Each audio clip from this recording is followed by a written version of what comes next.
Welcome back to No Apologies on Beck. I am Lori Hins, your host, and with me, guest next here in the studio is Stephen Peterson. Now, Stephen's from Mandan, but you've been all over. Yes, ma'am. And I thought we would talk a little bit about you, and then we'll get into your company in a moment. But let's give people just a little background. Now, you were on earlier our sister show, Ladies of Another View, and got to talk to them. But I'm going to talk a little bit about your business.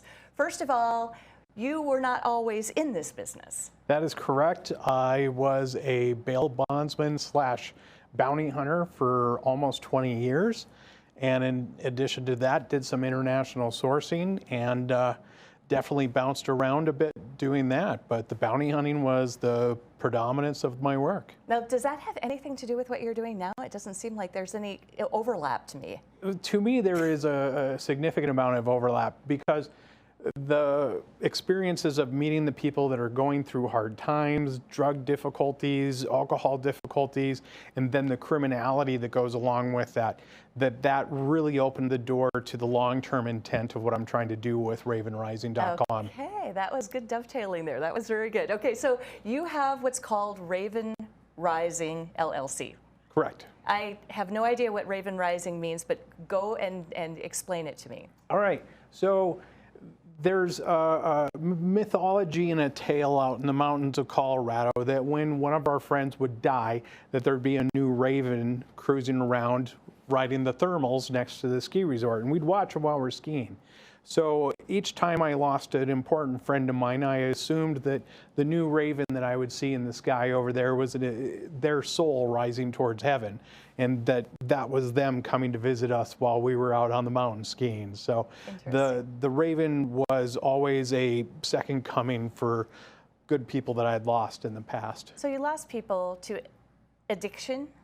Addiction, a lot of alcoholism, and the totality of suicide due to depression also was incorporated into that would dovetail along with the alcohol and drug addiction, and also a lot of PTSD. So I had a lot of friends that were former military, and that if we could have gotten them into some type of therapy or treatment for the PTSD, there was a chance that friends of mine like Navy Dave and so forth would still be with us today. So this is your mission then with your new company. When did you start it? You called it Raven Rising, and what do you do exactly? So originally, Raven Rising started in 2015. I was in Mexico City at the time working for the Huizache Tequila Company. We were going to be doing import of the tequila. Now, the long tail intent of what I'm trying to accomplish with the PTSD Treatment and Therapy Center was to be paid for off those proceeds. Now, things fell apart with that, and so I pivoted, we changed, and now we are supported with dealer agreements with Pigeon Mountain Incorporated, Garmin, Edelrid, and then Happy Yak and a bunch of other really groovy companies. And so they've come on board to help us to move the needle forward into getting this facility built. So what you do is you sell climbing equipment. By and large, that is correct, and an odd fit for North Dakota. It is. I'm thinking flat. Well, you have bluffs. We have bluffs. We have some places that you can do, but that's it. It's an interesting niche that you have found. But your overall intent, as I understand it, is to take the proceeds, build a high rope facility where you can help people. Yes, ma'am. That's exactly what the intent is, and that was the same business model and intent that we had when I was doing Raven Rising and Agave Sun International. Was that the proceeds would go towards that, and as I had said to you before when we met earlier today, that originally we were going to be using coffee also and be importing that into the area. Now, with the current international trade environment since 2020, that's not feasible. So I've been focusing on almost all American suppliers, U.S. manufactured goods, and I have a couple of Europeans that are in there. We'll forgive them. But almost everything is, no, I refuse to have anything from China on the website at this time. Good for you. So you have this company and you have all of these products, and I took a look at them. Some of them were very, very interesting. But what you do is you're really giving people an opportunity to participate in something that's very, very much growing. This whole climbing industry is really taking off right now. You'll see in colleges, you'll find climbing walls all over the place all of a sudden. Oh yeah, oh yeah. For me, I fell in love with climbing back in the 80s, the late 80s. My science teacher, Pat Healy at Ben Franklin, he got me hooked into rappelling off of the bleachers at Ben Franklin Junior High, and that was a hook I couldn't spit out. And the climbing bug took me all the way out to Colorado and over into Germany and into Montana, California, and elsewhere, and also a little bit of time climbing down in Mexico. So you learned your craft, you learned what good equipment really was, and now you can help others find good equipment. Yes, and the intent is to be able to support the different fire departments and law enforcement agencies and some of the municipalities and also some of the corporations here in the state, especially when you get into wind power. Rope access is a major contingent of being able to do work on the wind turbines, especially when you're cleaning the blades or doing any fiberglass repair. Our equipment is spot on for the wind industry. And as a matter of fact, next week I'm going to a class which is one of the certification classes for being able to work on wind turbines so that I have more product familiarity. So when customers call me in that niche of the company, that I can discuss exactly which type of climbing equipment they need for the task at hand. If it's wind towers, that we have equipment that's made specifically for use on the wind turbines across North Dakota and of course the rest of the United States. Fascinating stuff. Now, I noticed also on your site you had a North Dakota Safety Council seal on the bottom too, which makes perfect sense because it sounds to me like this is all about safety. Chuck's been a wonderful host over at the North Dakota Safety Council. We were a sponsor with the Safety Council convention that just happened recently, and we were also a vendor with a booth there. I got to meet a lot of really cool people here in the state that are in that safety concern. And then this next upcoming year, I plan on being a sponsor with the EMS conference that happens here in Bismarck. That was another really great place where we dovetailed in. And so eventually I hope to be able to be like Chuck over at the North Dakota Safety Council and help spread the message of doing safe work. Welcome back to No Apologies. I am your after-hours host of Sanity tonight. I don't know, I'm Lori Hins, and at the Bourbon Bureau solo. And with me is in person Stephen Peterson, and you are from Mandan, but you have a company that is worldwide. It is online, no real storefront, like the electronic storefront. It's no brick and mortar. But the company is Raven Rising, and it has a really nice mission to it. And obviously your experience with people who are going through recovery made it a priority for you with this company. So explain to me how you parlay climbing into recovery for people. So talk about a softball question there, Lori. A lot of that comes from the building of the confidence that you need to be able to push yourself to cling or climb to the wall to get to the top of the obstacle. And that only comes from within inside.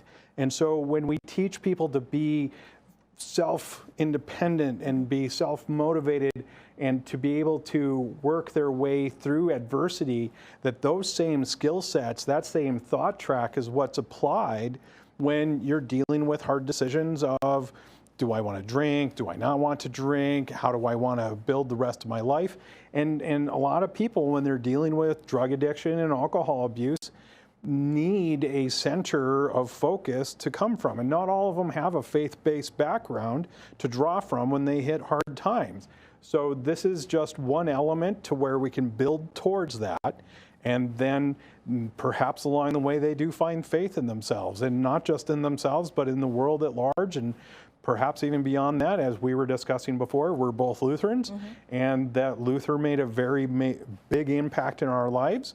And perhaps we're able to, via the climbing walls and the zip line and everything else, find a way to light that fire into people so that they have that core point inside of them to help them through the tough times in life. Confidence is a big part of that, I think. Yes, and I was looking at your website, and it says 3 words: courage, resilience, strength. That to me means confidence. All of those things mean confidence. Yep, and a proper confidence too. Something that's built upon experiences where people have had to go through difficulties to understand that they did that by themselves with a team environment, of course, around them for safety and other considerations, but that they have that ability within themselves. They have it right now.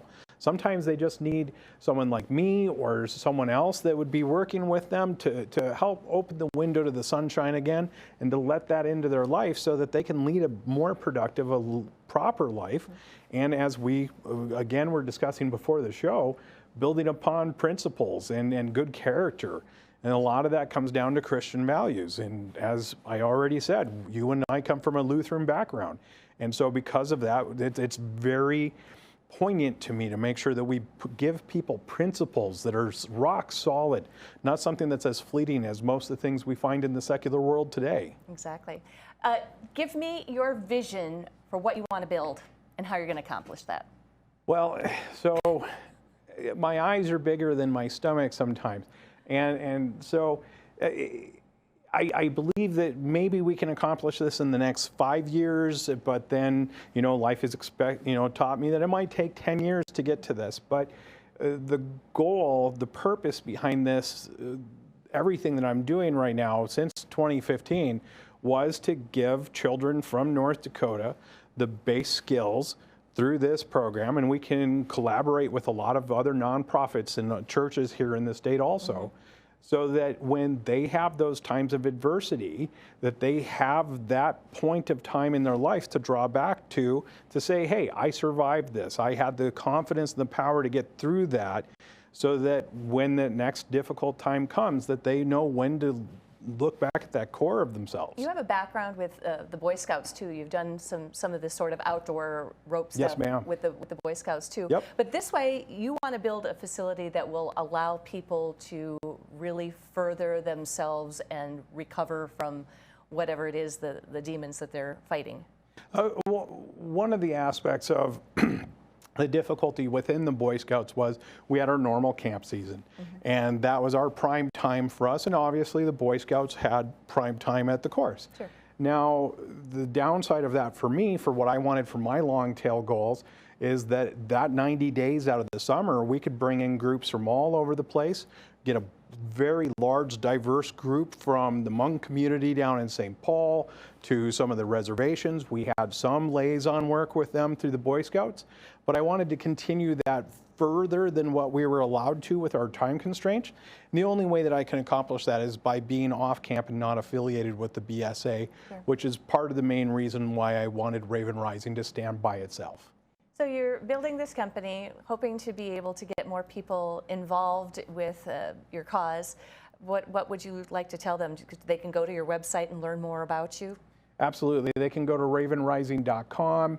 I do a lot of social media stuff over on LinkedIn. Facebook, not so much due to the current political environment.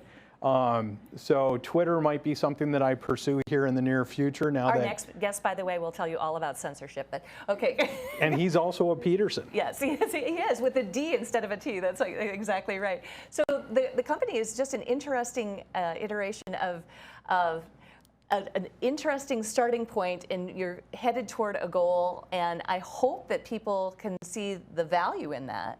I agree with you, and 100%. But yeah, if they can go to ravenrising.com, and if they find something that they like there that they could use for their outdoor adventures, I would very much appreciate that. Let's talk just a little bit. We've got about 2.5 minutes left. If you are going to your site, you're going to see carabiners, ropes, helmets. You're going to see lifts. You're going to see all sorts of really interesting things. I looked, and there's some really cool stuff that you've got on there, like a chairlift. Like you've got a chairlift on that site. For a motorized rope access device, that would be for the wind turbine world. But on top of that, we also have freeze-dried food. So if they're into prepping, and I highly recommend people take advantage of that right now with the current environment that's about to happen here. So we have freeze-dried food that's perfect for camping trips, hiking trips. If you're a North Country Trail person, perfect for that adventure. We have GPS devices, so if you're doing camping and getting out into the backcountry, or geocaching, which is a very fun thing to do here in North Dakota, we have those devices too. An interesting thing that I've known about Garmin for a long time. You gave me a little tidbit earlier before we were on air that I'd never heard about Garmin before. Tell me about it. So Garmin was created by two people. one of which was a Vietnamese officer that helped the United States. The other one was a U.S. combat serviceman.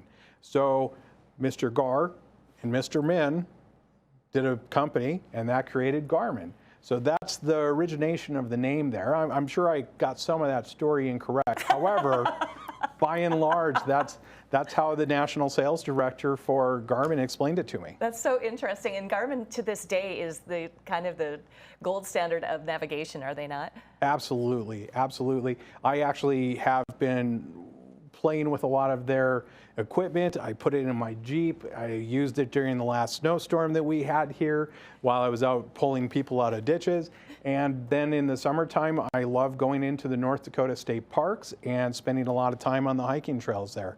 So North Dakota State Park has a lot of beautiful geocaches and hiking trails. I love to take advantage of that, and the equipment marries itself perfectly into that. So if you're into any of those things, go to ravenrising.com. Stephen, thank you very much for being on the program today. Interesting story. We didn't even get into half of the stuff, but I really appreciate you coming in. Thank you, Lori.